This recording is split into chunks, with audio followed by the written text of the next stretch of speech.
जय हिंद। नमस्कार दोस्तों, एक बार फिर से आप सभी दोस्तों का मैं मनीष स्वागत करता हूं ऑनलाइन इंस्टीट्यूट जीतू जी क्लासेस पर। दोस्तों, आज हम इस सेशन में बात करेंगे राजस्थान इतिहास के टेस्ट नंबर 3 की।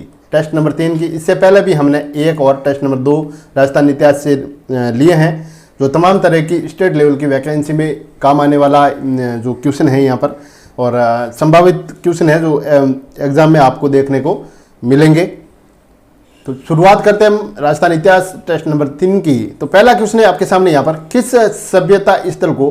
सभ्यता स्थल को आदिम संस्कृति का संग्रहालय माना जाता है? कौन सा सभ्यता स्थल है जिसको आदिम संस्कृति का संग्रहालय माना जाता है? नगरी, बागोर, रेड या फिर ओजियाना? तो दोस्तों, बागोर की हम यहाँ पर बात करेंगे। किसकी भाई? बागोर की।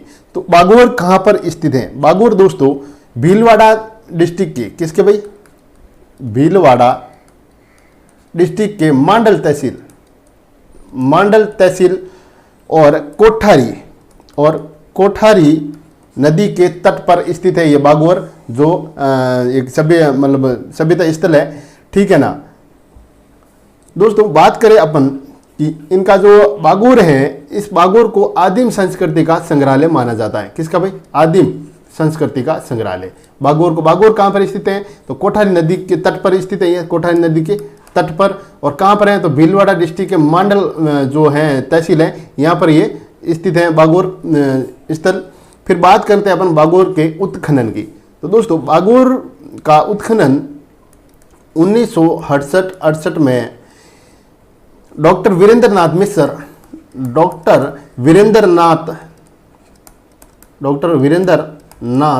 मिश्र और डॉक्टर एल एस व अपन बात करें डेक्कन कॉलेज पूना की। किसकी भाई? देखिए, डेक्कन कॉलेज पूना और राजस्थान पुरातात्विक विभाग है, उनके सहयोग से इनका बागोर का उत्खनन किया गया। तो बागोर के बारे में इतनी जानकारी है। उसके बाद में हम देखते हैं यहाँ पर नेक्स्ट क्वेश्चन। तो आबू के परमार वंश का संस्थापक कौन था? तो दोस्तों, आबू के परमार वंश का संस्थापक था धूमराज। कौन था भाई? धूमराज को आबू के परमार वंश का संस्थापक माना जाता है। ठीक है। और ये उत्पल राज है ना, उत्पल राज ने ये भी देखिए, ये सब परमार जो आबू के परमार वंश के ही राजा हैं सब। ठीक है। लेकिन ये अब जो धूमराज है ये परमार वंश का संस्थापक हैं, और उत्पल राज है, जो उत्पल राज ने परमार वंश की वंशावली, क्या भाई? वंशावली इन्होंने स्टार्ट की थी, यानी कि प्रारंभ की थी। ठीक है ना? फिर बात करते हैं ये धरणीवरा। तो दोस्तों, ये धरणीवरा भी परमार वंश का शासक है। ठीक है। धरणीवरा जो है ये गुजरात के शासक थे मूलराज सोलंकी। कहाँ के थे भाई? गुजरात का शासक था मूलराज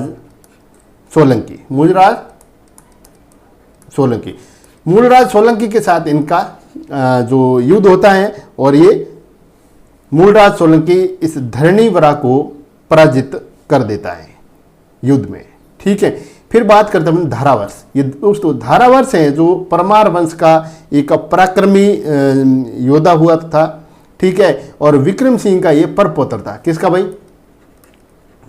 विक्रम सिंह का ये परपोतर, ये विक्रम सिंह का परपोतर था धारावर।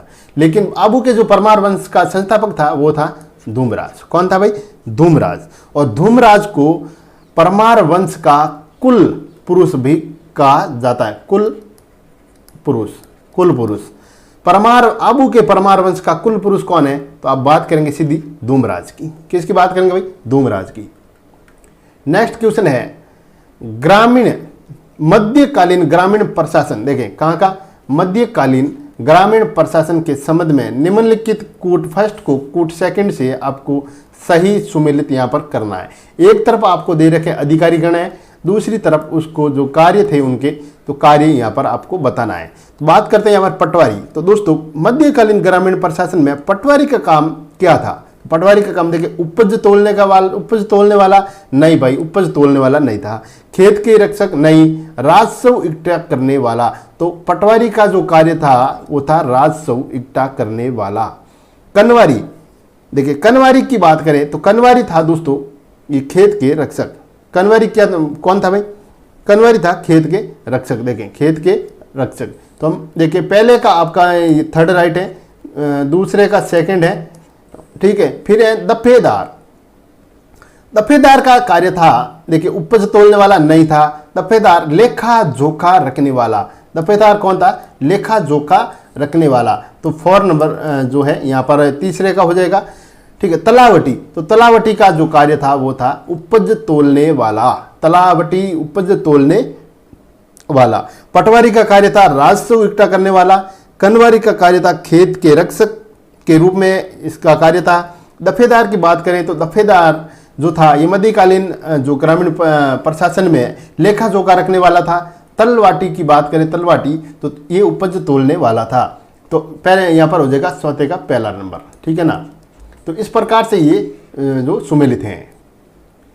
नेक्स्ट क्वेश्चन है, निम्नलिखित में से कौन सा कथन, ये जो कथन आपको देखने के मिल रहे हैं सभी कथन है, इसमें से कौन सा कथन एक ही आंदोलन का उद्देश्य नहीं था।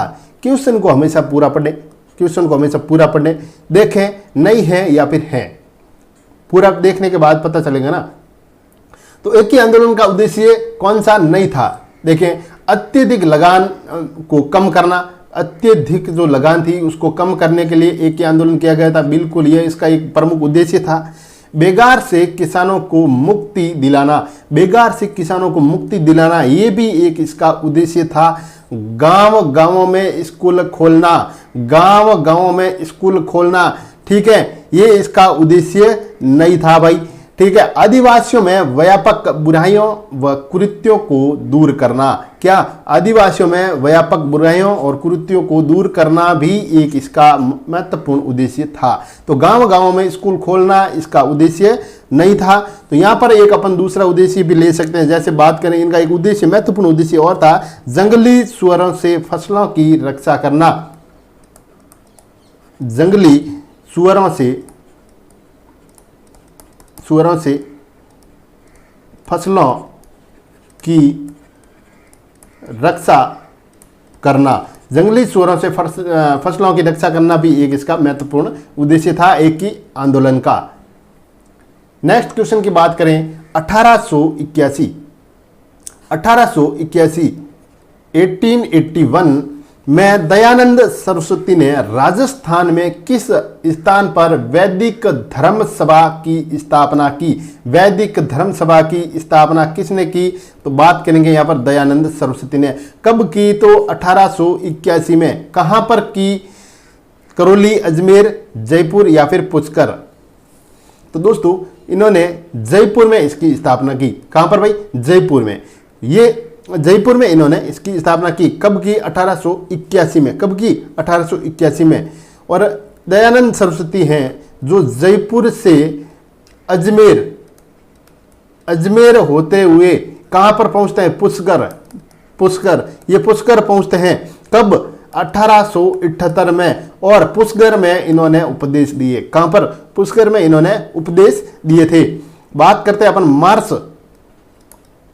मार्च 1881। मार्च 1881 में दोस्तों इन्होंने जयपुर में वैदिक धर्म सभा की स्थापना की, जिसको कुछ टाइम बाद में, थोड़े ही समय बाद में इन्होंने वैदिक धर्म सभा को, किसको भाई? वैदिक धर्म सभा को आर्य समाज में परिवर्तित कर दिया। क्या कर दिया? परिवर्तित कर दिया। किसको? आर्य समाज में परिवर्तित कर दिया। किसको? वैदिक धर्म सभा को। किसको?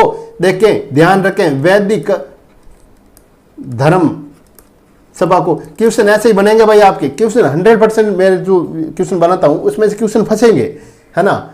आपको भी लगता होगा कि ऐसे क्वेश्चन बनने वाले हैं वहां, ठीक है।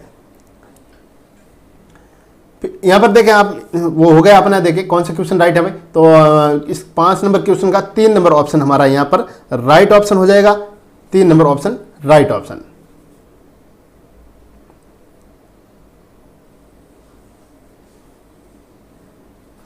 फिर बात करें, देखें इन्होंने इसमें जो परिवर्तन तो कर दिया, लेकिन वो वापस कहाँ जाते हैं भाई, ये अजमेर जाते हैं।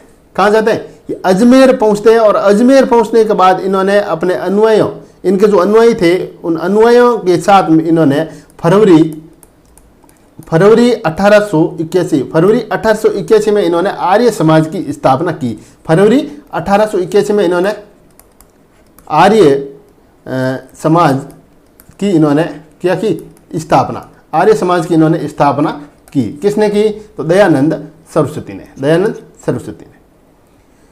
नेक्स्ट क्वेश्चन की हम बात करें तो दोस्तों, निम्नलिखित में से असुमेलित, देखें असुमेलित, ध्यान से क्वेश्चन को पढ़े, मैं बार बार कहता हूं असुमेलित या फिर सुमेलित, ध्यान से कंफर्म करें कि क्वेश्चन क्या कहता है। असुमेलित युग्म को साटिए। प्रजामंडल एक तरफ आपको दे रखा है, क्या दे रखा है भाई, प्रजामंडल, दूसरी तरफ दे रखा है आपको उसके संस्थापक से सुमेलित करना है। बूंदी का संस्थापक कौन था भाई, बूंदी प्रजामंडल का संस्थापक बिल्कुल राइट है, कांतिलाल सौतानी। मेरे साथ रिपीट करें, बूंदी प्रजामंडल का संस्थापक कांतिलाल सौतानी था। कौन था, कांतिलाल सौतानी। करौली प्रजामंडल का संस्थापक जमाल शाह नहीं था भाई, कौन नहीं था, जमाल शाह नहीं था। तो सर जी कौन था प्रजामंडल इसका करौली का संस्थापक, तो करौली प्रजामंडल का संस्थापक था दोस्तों त्रिलोक चंद माथुर। कौन था भाई, त्रिलोक चंद माथुर। करौली प्रजामंडल का संस्थापक त्रिलोक चंद माथुर था, न कि जमाल शाह, न कि जमाल शाह। रिपीट करते जाइए आप तो बस।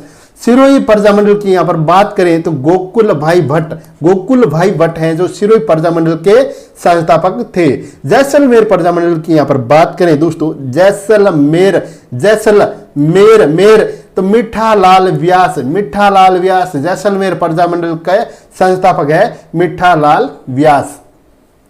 तो असुमेलित हमारा 3 नंबर ऑप्शन यहां पर असुमेलित था, जिनको हमने क्या क्या सुमेलित, सुमेलित करके हमने बताया करौली प्रजामंडल का जो संस्थापक था त्रिलोक चंद माथुर थे। कौन थे, त्रिलोक चंद माथुर। मत्स्य संघ का उप राज प्रमुख किसे बनाया गया, बात करते हैं मत्स्य संघ की। मत्स्य संघ की जब बात यहां पर आपके सामने आती है तो मत्स्य संघ की बात यहां पर हम करते हैं 18 मार्च 1948। 1948 किस से संबंधित है, मत्स्य संघ से संबंधित है भाई, सीधा ही। बात करते हैं मत्स्य संघ में कौन कौन सी रियासतें थी, तो मत्स्य संघ में देखें भरतपुर अलवर, देखें अलवर भरतपुर करौली, ठीक है, और धौलपुर, ये जो रियासतें थी 4 रियासतें, ये मत्स्य संघ से संबंधित हैं। मत्स्य संघ में 4 रियासतें थी, अलवर भरतपुर करौली धौलपुर। पुनः रिपीट कीजिए, अलवर भरतपुर करौली धौलपुर। कब इसकी स्थापना की, 18 मार्च 1948 में, 1948 में। फिर बात करें इनके उप राज प्रमुख कौन थे, तो उप राज प्रमुख की यहां बात करें तो महाराजा गणेश पाल थे। कौन थे, महाराजा गणेश पाल इसके उप राज प्रमुख थे। महाराजा उदय भान सिंह, ये कौन थे भाई, देखें ऑप्शन नंबर 2 में आप देख रहे हैं महाराजा उदय भान सिंह। तो दोस्तों ये महाराजा उदय भान सिंह ये जो हैं धौलपुर से संबंधित थे। कहां से संबंधित है भाई, ये धौलपुर से संबंधित थे, ठीक है। और ये जो महाराजा गणेश पाल थे, ये कहां से संबंधित थे, तो ये करौली से संबंधित थे। कहां से थे, करौली से संबंधित थे, करौली के ये नेता थे, ठीक है। बात करते हैं इनके प्रधानमंत्री, मत्स्य संघ के प्रधानमंत्री की, तो मत्स्य संघ के जो प्रधानमंत्री कौन थे, तो शोभाराम कुमावत। कौन थे भाई, शोभाराम कुमावत। और ये कहां के थे, तो ये दोस्तों अलवर के सक्रिय नेता थे, अलवर प्रजामंडल के ये नेता थे। कौन, शोभाराम कुमावत, जिनको प्रधानमंत्री बनाया गया था मत्स्य संघ का, ठीक है। फिर बात करें, ये तो थे प्रधानमंत्री। उप प्रधानमंत्री की यहां बात करते हैं अपन, उप प्रधानमंत्री मत्स्य संघ का उप प्रधानमंत्री किसे बनाया गया, तो युगल किशोर। किसे भाई, युगल किशोर चतुर्वेदी, युगल किशोर चतुर्वेदी, युगल किशोर चतुर्वेदी जी को उप प्रधानमंत्री बनाया। दूसरे प्रधानमंत्री की यहां पर बात करें तो जवाहरलाल नेहरू, कौन, जवाहरलाल नेहरू, और गोपीलाल गहलोत, कौन भाई, गोपीलाल गहलोत ये बने थे। ठीक है, तो अपना इस क्वेश्चन का जो सही ऑप्शन है ऑप्शन नंबर 1 यहां पर इस क्वेश्चन का राइट हो जाएगा भाई, ऑप्शन नंबर 1। क्वेश्चन को पढ़े आप। राजस्थान का वो क्रांतिकारी जो आजीवन लाइफ टाइम फरार रहा, किसी भी जो सामंतवादी सेना या फिर पुलिस जिसके वो हाथ नहीं लगे, यानी उसको कोई पकड़ नहीं सके, वो फरार रहा, उनसे मतलब फरार घूमते रहे, और अपना नाम बदलकर अमरदास बैरागी इन्होंने रख दिया, तो वो कौन थे? सागरमल गोपा, प्रताप सिंह बारट, बीरबल सिंह या फिर जोरावर सिंह बारट। दोस्तों बात करेंगे अपन जोरावर सिंह बारट। और ये जो जोरावर सिंह बारट है ना दोस्तों, ये देखें केसरी सिंह बारट के छोटे भाई थे। क्या थे भाई? ये छोटे भाई थे किसके? केसरी सिंह बारट के।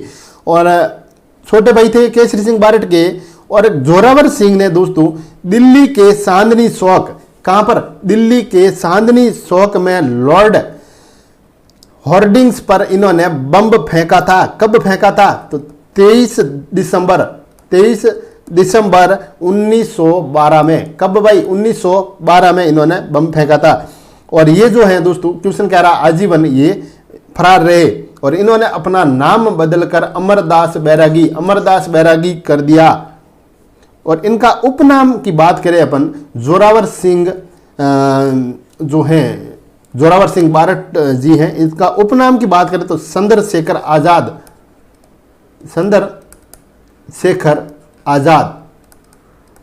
राजस्थान का चंद्रशेखर आजाद के नाम से किसे जाना जाता है? तो आप सीधा बात करेंगे जोरावर सिंह बारट के बारे में। किसके भाई? जोरावर सिंह बारट के बारे में। तो जोरावर सिंह बारट जी की मृत्यु हो गई थी 1939 में। 1939 में ये इनका देहांत हो गया था। तो सही ऑप्शन है अपना ऑप्शन नंबर 4। निम्नलिखित कथनों में से सही कथन कौन सा है? सही कथन की हमको यहां पर बात करनी है। सही कथन कौन सा है? दोस्तों ढूंढाड़ी बोली का प्राचीनतम प्रमाण किस बोली का? ढूंढाड़ी बोली का प्राचीनतम प्रमाण दे आड़ देश गुजरी नामक ग्रंथ में मिलता है। ठीक है, या फिर राजावाटी उप बोली झुंझुनू जयपुर के सीमावर्ती क्षेत्र में बोली जाती है। राजावाटी बात करेंगे अपन। राजावाटी देखें, राजावाटी जो है उपबोली झुंझुनू जयपुर के सीमावर्ती क्षेत्रों में बोलने को मिलती है। तो बिल्कुल ऑप्शन नंबर ये गलत है भाई। राजावाटी उपबोली झुंझुनू जयपुर के सीमावर्ती क्षेत्रों में बोली नहीं जाती है। तो ऑप्शन नंबर हमारा देखिए, ढूंढाड़ी बोली का प्राचीनतम प्रमाण देश गुजरी नामक ग्रंथ में मिलता है। तो ऑप्शन नंबर ए हमारा इस क्वेश्चन का यहाँ पर राइट ऑप्शन हो जाएगा। केवल ए राइट है भाई, केवल बी राइट नहीं है। ए और बी दोनों नहीं है, दोनों सही हैं, दोनों सही नहीं है। नहीं, ऑप्शन नंबर ए हमारा राइट है। ढूंढाड़ी बोली का जो प्राचीनतम प्रमाण है दोस्तों, देश गुजरी नामक ग्रंथ में जो देखने को मिलता है। फिर बात करते हैं अपन राजावाड़ी। देखिए ये राजावाड़ी जो राजावाड़ी नहीं है, सॉरी राजावाटी है ना, ये राजावाटी दोस्तों सवाई माधोपुर, देखें सवाई माधोपुर जयपुर के सीमावर्ती क्षेत्रों में बोली जाने वाली एक बोली है। किनके भाई? सवाई माधोपुर और जयपुर।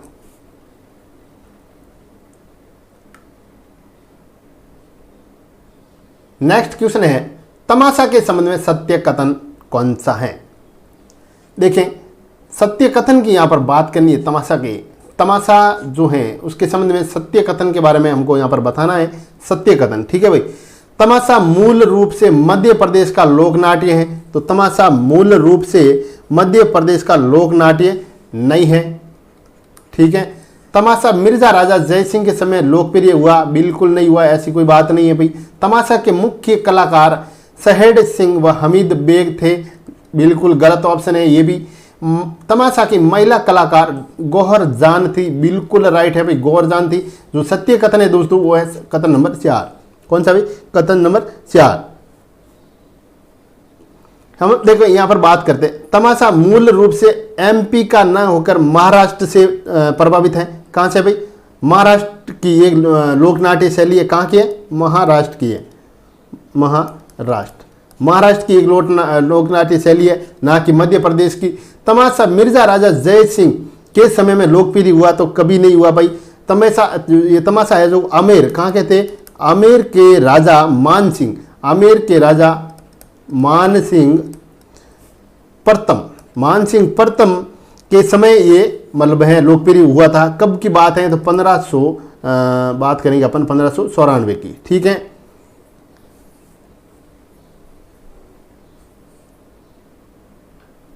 और ये जो बात इससे और भी अपन आगे बात करें तो ये लोकप्रिय कब हुआ? तो ये लोकप्रिय हुआ था दोस्तों जयपुर के महाराजा जो प्रताप सिंह थे। कौन थे भाई? प्रताप सिंह। देखिए जयपुर के महाराजा प्रताप सिंह के समय ये तमाशा जो है लोकनाट्य ये लोकप्रिय हुआ था। फिर देखिए यहां पर दे रखे तमाशा के मुख्य कलाकार, तमाशा के दोस्तों मुख्य कलाकार हैं, उनकी बात करेंगे अपन। गोपी जी भट्ट। कौन थे भाई? गोपी जी भट्ट व फूल जी भट्ट। गोपी जी भट्ट और देखें फूल जी भट्ट और मन्नू जी भट्ट जो इनके मुख्य कलाकार थे। गोपी जी भट्ट, फूल जी भट्ट और मन्नू जी भट्ट इनके मुख्य कलाकार थे। ऑप्शन नंबर 4 हमारा इस क्वेश्चन का जो सही ऑप्शन है वो है। और बाकी ऑप्शनों की भी हमने देखिए कोशिश की है यहाँ पर सही करने की। निम्नलिखित में से असत्य युग्म कौन सा है? असत्य युग्म, निम्नलिखित में से असत्य युग्म कौन सा है?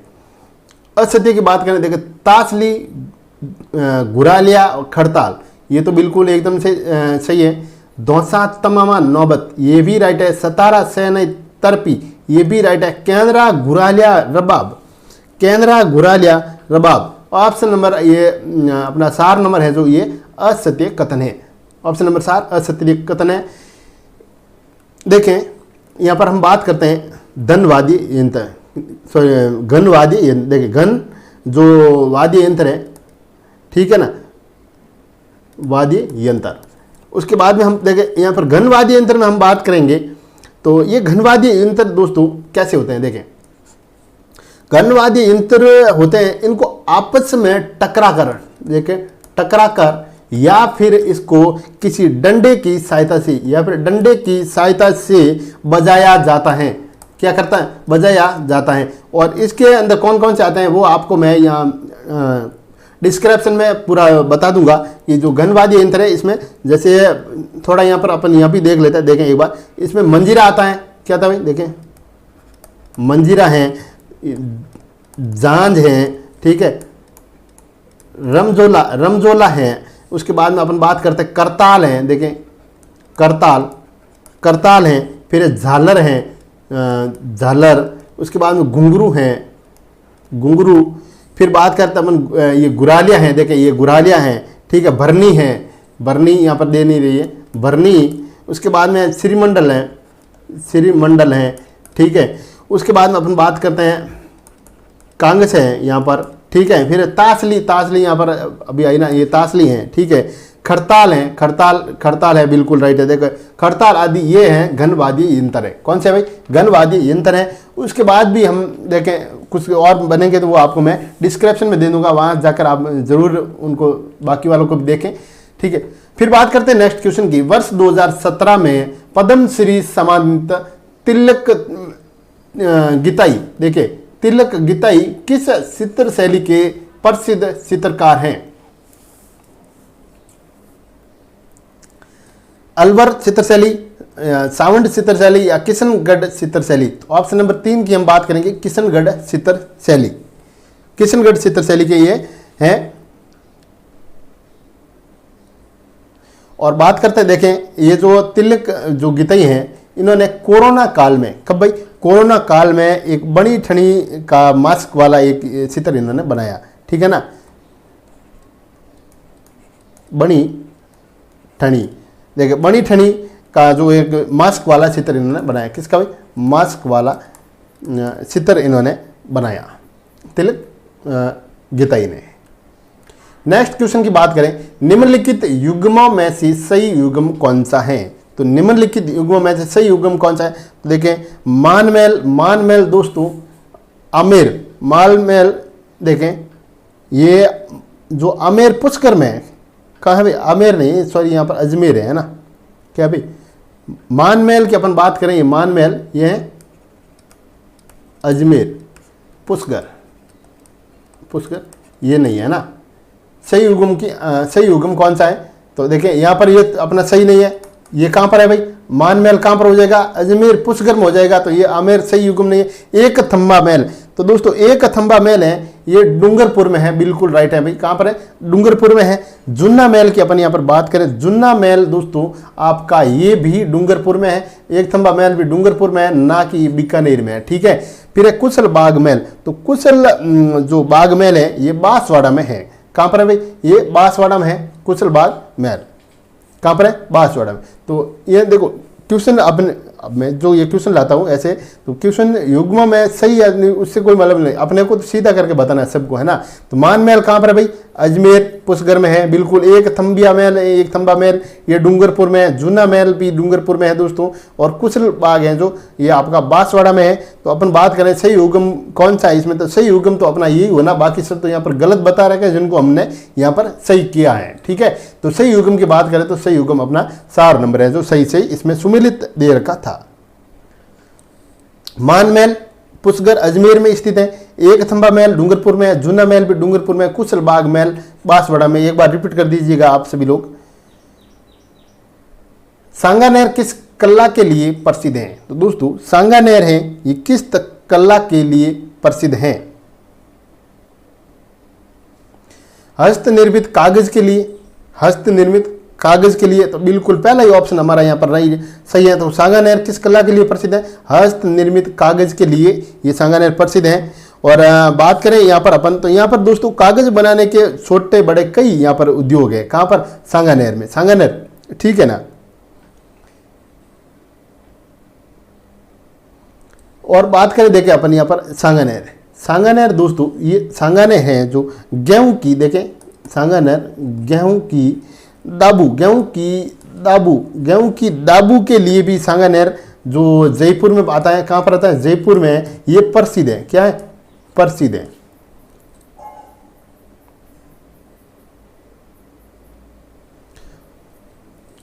देखिए सांगानेर में, सांगानेर दोस्तों सांगानेर में जो है हस्तशिल्प कागज जो है, हस्तशिल्प, हस्तशिल्प कागज, हस्तशिल्प कागज राष्ट्रीय संस्थान सांगानेर जयपुर में स्थापित किया गया है। क्या भाई? सांगानेर जयपुर में ये स्थापित किया गया है। नेक्स्ट क्वेश्चन की बात करें यहाँ पर, तो देखिए निम्नलिखित में से राजमहल, देखिए बात करें निम्नलिखित में से राजमहल जो उदयपुर में स्थित है, कहाँ पर? राजमहल कहाँ स्थित है? उदयपुर में। के संबंध में असत्य कथन का हमको यहाँ पर चयन करना, असत्य कथन यहाँ पर कौन सा है वो बताना है, ठीक है। फतेहसागर झील के तट पर राजमहल स्थित नहीं है भाई। क्या नहीं है? तो कहाँ पर है? तो ये पिसोला झील के तट पर स्थित है। किसके है भाई? पिसोला, देखें पिसोला झील, पिसोला झील के तट पर स्थित है, बिल्कुल राइट है पिसोला झील। तो हम जो असत्य कथन था अपना 1 नंबर यहाँ हो गया। राजमहल का निर्माण राणा उदय सिंह ने करवाया था, राजमहल का निर्माण राजा उदय सिंह ने करवाया था, ठीक है। राजमहल को फर्ग्यूसन ने राजस्थान का विंडसर महलों की संज्ञा दी। किसने दी थी? राजस्थान का विंडसर महल के नाम से जाने जाने वाला महल, तो आप बताएंगे सीधा राजमहल। राजस्थान का विंडसर महलों की संज्ञा राजमहल उदयपुर को किसने दी? तो आप बताएंगे सीधा फर्ग्यूसन। किसने भाई? फर्ग्यूसन। राजमहल में महाराणा प्रताप का भाला है। राजमहल में महाराणा प्रताप का भाला है। जब हल्दी घाटी का युद्ध हो रहा था, हल्दी घाटी का युद्ध हुआ था, तो महाराणा प्रताप ने, जो आमेर के राजा थे जो मानसिंह, उन्होंने मानसिंह पर इस भाले से बताया जा रहा है कि उन्होंने प्रहार किया था राणा प्रताप ने। जो भाला कहां पर है भाई? राजमहल में है, रखा हुआ है वो भाला। पूर्ण प्रज्ञ भाष्य ग्रंथ के रचयिता कौन थे? माधवाचार्य जी। बिल्कुल पहला ही ऑप्शन हमारा इस क्वेश्चन का राइट हो जाएगा, माधवाचार्य जी। माधवाचार्य जी कब हुए थे भाई? ये करेंगे अपन बात 12वीं सदी में, 12वीं सदी।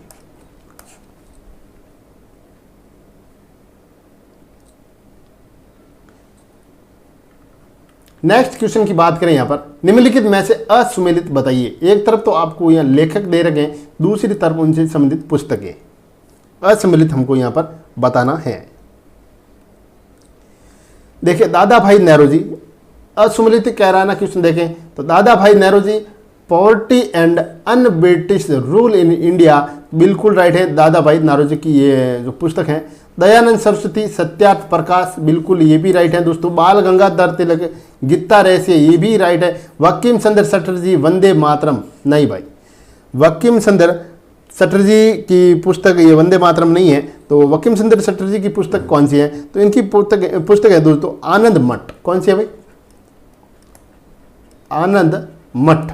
आनंद मठ उपन्यास की रचना किसने की? तो आप बात करेंगे बंकिम चंद्र चटर्जी की, ठीक है ना।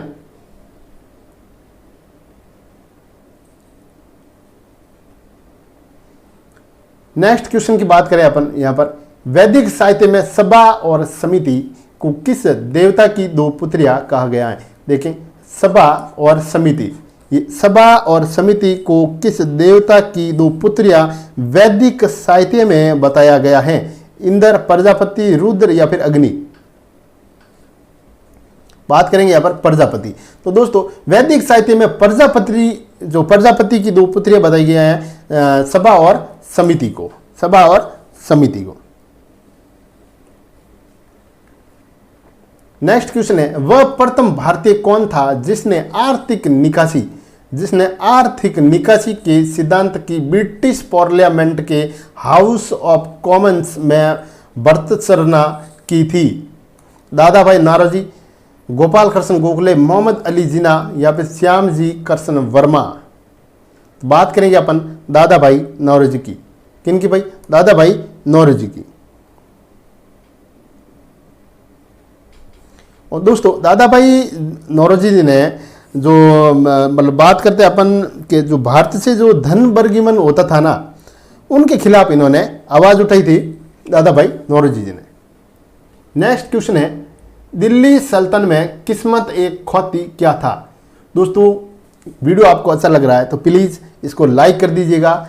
लाइक करने से तो वीडियो की क्वांटिटी बढ़ जाएगी, तो वीडियो को लाइक ज़रूर करें। और चैनल पर पहली बार विजिट किया तो चैनल को सब्सक्राइब और बेल आइकन को प्रेस करना ना भूलें।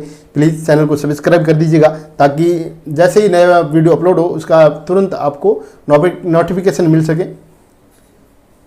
और शेयर करना ना भूलें। देखिए दिल्ली सल्तनत में किस्मत एक खौती, दिल्ली सल्तनत में किस्मत एक खौती क्या था? गांव के मुखिया द्वारा किसानों से एकत्रित किया गया एक छोटा सा उपकर।